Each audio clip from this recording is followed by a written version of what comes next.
నమస్కారం. మన రాష్ట్రంలో రైతులకి చాలా ఇబ్బందిగా కలుగుతూ ఉంది. టమాటాల రేట్లు చాలా తగ్గిపోవడము ఇది చాలా బాధాకరం.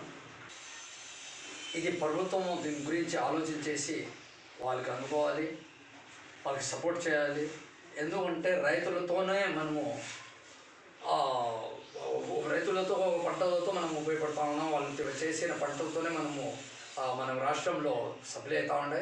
కానీ టమాటాలు ఒక కిరీట్ పంట చేయాలంటే కనీసం ఎకరాకి 2 లక్షల నుంచి 2,50,000 వరకు ఒక కిరీట్ పెరిగేదానికి టమాటకాయలు 10 రూపాయల నుంచి 20 రూపాయలు కూలి అవుతూ ఉంది. మళ్ళీ ఆ కిరీట్స్ మార్కెట్కి రావాలంటే 15 రూపాయలు ఖర్చు అవుతూ ఉంది.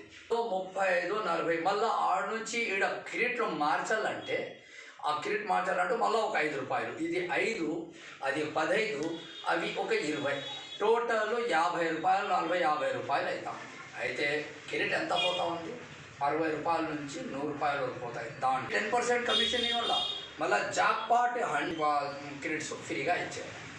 ఈ విధంగా అప్పులు పాలైపోతూ ఉన్నారు. చేసి గోల్డ్ బ్యాంకులో పెట్టి 7 రూపాయలు వడ్డీ 3 రూపాయలు వడ్డీతో తీసుకొని వచ్చి ఖర్చు పెట్టి మళ్ళీ వాళ్ళు తీర్చలేక ఆత్మహత్య చేసుకునే పరిస్థితి వస్తూ ఉంది. ఎట్లా తిరిగి వాళ్ళకి సపోర్ట్ చేసి వాళ్ళు మనం వచ్చినట్టుగా చేస్తే రైతులు బాగుపడతారు. రైతులు బాగుపడితే ప్రజలు బాగుపడినట్టే. ఇంకొక విషాద అన్నానికే కష్టమైపోయింది. అన్నదాతకి అన్నానికి కష్టమైపోయింది.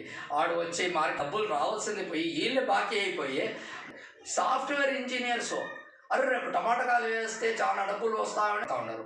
టీచర్స్లో ఎకరాలు వేసేస్తూ ఉన్నారు.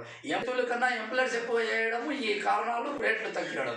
ఒక చర్య తీసుకొని మన ప్రభుత్వము అన్నదాత వాళ్ళకి మన రైతులకి బాగుపడినట్టుగా ప్రతి మార్కెట్లో వాళ్ళు బాగుపడి రైతులు బాగైనట్టుగా మీరు సహాయం చేయాలని నేను వారికి మన కూటమి గవర్నమెంట్కి రిక్వెస్ట్ చేస్తున్నాను.